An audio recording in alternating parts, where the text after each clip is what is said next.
یروشلم ایک ایسا نام جس سے 3 بڑے مذاہب کی روح جڑی ہے، لیکن سن 1099 میں یہی مقدس شہر تاریخ کے ایک ایسے تاریک باب کا مرکز بنا جو پہلی صلیبی جنگ کا سب سے وحشیانہ لمحہ تھا۔ یہ صرف ایک فوجی محاصرے کی کہانی نہیں، بلکہ یہ ایک ایسے قتل عام کی داستان ہے جس کی چیخیں آج بھی تاریخ کے اوراق میں گونجتی ہیں۔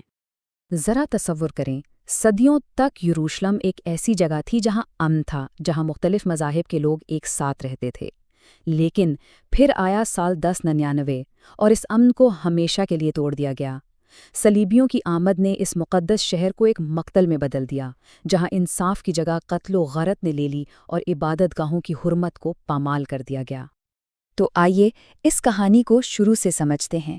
ہم دیکھیں گے کہ یورپ میں جنگ کی یہ آگ بھڑکی کیسے، یہ لشکر کس طرح خون کی ندیاں بہاتا ہوا یروشلم تک پہنچا، شہر کے اندر کیا قیامت برپا ہوئی اور اس سانحے نے آنے والی صدیوں پر کیسے اثرات چھوڑیں۔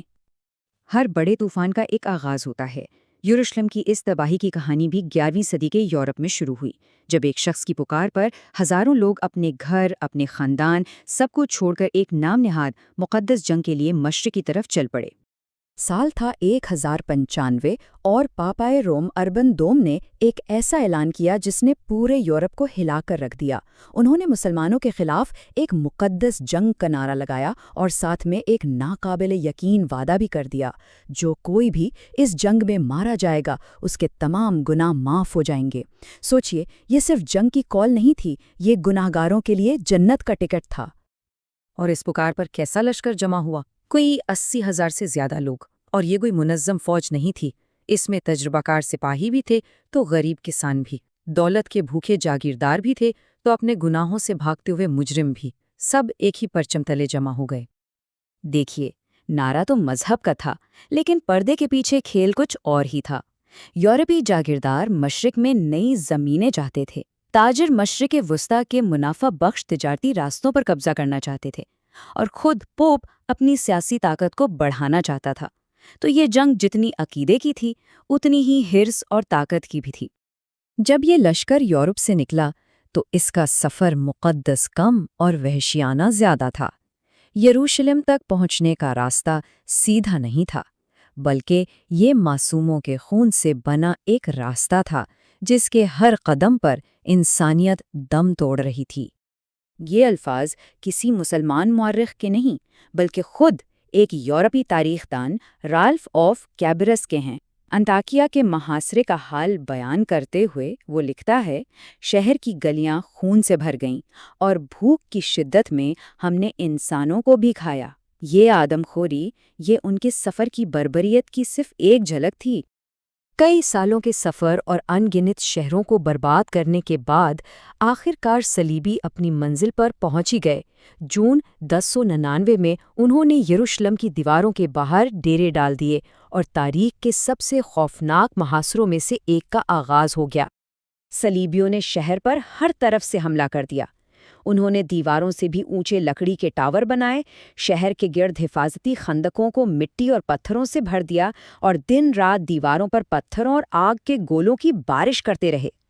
کئی ہفتوں کے شدید لڑائی کے بعد 15 جولائی 1099 کا وہ دن آیا جب شہر کی ایک دیوار آخرکار ٹوٹ گئی اور اس کے ساتھ ہی جہنم کے دروازے بھی کھل گئے۔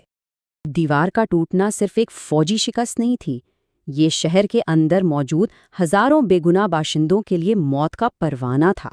اب ہم اس کہانی کے سب سے تاریک، سب سے ہولناک حصے کی طرف بڑھ رہے ہیں، وہ قتل عام جو تاریخ پر ہمیشہ کے لیے ایک سیاہ دھبا بن گیا۔ اکثر تاریخ میں فاتح اور مفتوح کی کہانیاں الگ الگ ہوتی ہیں، لیکن اس معاملے میں مسلمان اور عیسائی مورخین دونوں ایک ہی بات کہتے ہیں۔ 70,000 سے زیادہ مرد، عورتیں اور بچے بے دردی سے قتل کر دیے گئے۔ حملہ آوروں میں شامل ایک تاریخ دان ریمنڈ آف ایگولرز نے فخر سے لکھا، خون گھوڑوں کے گھٹنوں تک پہنچ گیا تھا۔ ذرا اس منظر کو تصور کرنے کی کوشش کریں، گلیاں اور کوچے خون کے دریا میں تبدیل ہو چکے تھے۔ یہ وحشت مقدس مقامات پر بھی نہیں رکی۔ ایک بشپ نے پوپ کو خط میں لکھا کہ مسجد اقصی، جہاں ہزاروں لوگوں نے یہ سوچ کر پناہ لی تھی کہ خدا کے گھر میں وہ محفوظ رہیں گے، ان کا خون بہا کر اس کے فرش کو لال کر دیا گیا۔ یہ قتل عام اندھا تھا، اس نے مذہب، عمر یا جنس میں کوئی فرق نہیں کیا۔ مسلمانوں کو ان کے گھروں اور مسجد اقصیٰ میں مارا گیا، جبکہ شہر کی یہودی آبادی کو ان کے مرکزی عبادت خانے میں اکٹھا کر کے زندہ جلا دیا گیا۔ گھر، مسجدیں، کتب خانے، سب کچھ یا تو لوٹ لیا گیا یا جلا دیا گیا۔ اور یہ کوئی غصے میں کیا گیا لمحاتی حملہ نہیں تھا، یہ ایک منظم قتل عام تھا جو 40 گھنٹے سے زیادہ یعنی تقریباً 2 دن اور 2 راتیں مسلسل جاری رہا۔ اس دوران پورا شہر ایک نہ ختم ہونے والی چیخ و پکار اور موت کے رقص میں ڈوبا رہا۔ جب آخرکار تلواریں خاموش ہوئیں تو شہر کیسا دکھائی دیتا تھا؟ ایک اور صلیبی تاریخ دان ولیم آف ٹائر لکھتا ہے، ہر طرف کٹے ہوئے جسم بکھرے پڑے تھے اور سپاہی خون میں سے گزر رہے تھے۔ یہ فتح نہیں تھی، یہ انسانیت کی موت کا منظر تھا۔ جب خون خشک ہو گیا اور چیخیں ہمیشہ کے لیے خاموش ہو گئیں تو فاتحین نے اس قتل عام کی راکھ پر ایک نئے نظام کی بنیاد رکھی۔ آئیے دیکھتے ہیں کہ وہ کیسا نظام تھا۔ شہر کی لاشوں پر ایک نئی عیسائی ریاست قائم کی گئی جسے یروشلم کی بادشاہت کا نام دیا گیا، اور ستم ظریفی دیکھیں، اس کے پہلے حکمران گوڈفرے آف بویوں نے خود کو بادشاہ کہلوانے سے انکار کر دیا اور مقدس مقبرے کا محافظ کا لقب اختیار کیا، اسی شہر میں جہاں اس نے ہزاروں بے گناہوں کا خون بہایا تھا۔ شہر کا چہرہ ہمیشہ کے لیے بدل دیا گیا۔ جہاں کبھی مسلمان اور یہودی بستے تھے، وہاں اب یا تو موت کی خاموشی تھی یا پھر یورپی آبادکار۔ مسجد اقصیٰ اور قبۃ الصخرہ جیسی مقدس عبادت گاہوں کو یا تو گرجا گھروں میں بدل دیا گیا یا نائٹس ٹیمپلر جیسے فوجی گروہوں کے اڈوں میں۔ 1099 کا یہ سانحہ صرف یروشلم کی دیواروں کے اندر ختم نہیں ہوا، اس کی گونج پوری مسلم دنیا میں سنی گئی، اور اس نے آنے والی کئی صدیوں کے لیے نفرت اور انتقام کے ایسے بیج بوئے جن کی فصلیں آج تک کاٹی جا رہی ہیں۔ تاریخ ہمیں فتح کے 2 بالکل مختلف نمونے دکھاتی ہے۔ ایک طرف 1099 میں صلیبیوں کی فتح ہے جس نے یروشلم کو خون میں نہلا دیا، اور دوسری طرف تقریباً 1 صدی بعد 1187 میں جب صلاح الدین ایوبی نے شہر کو دوبارہ فتح کیا تو اس نے کسی ایک بھی عام شہری کو قتل نہیں کیا اور سب کو عام معافی دے دی۔ یہ رحم اور انتقام کا ایک واضح فرق تھا۔ یروشلم کا یہ سقوط صرف ایک تاریخی واقعہ نہیں، یہ ایک انتباہ ہے۔ یہ ہمیں یاد دلاتا ہے کہ جب مذہب کو نفرت پھیلانے کے لیے استعمال کیا جاتا ہے تو اس کی قیمت انسانیت کو ادا کرنی پڑتی ہے۔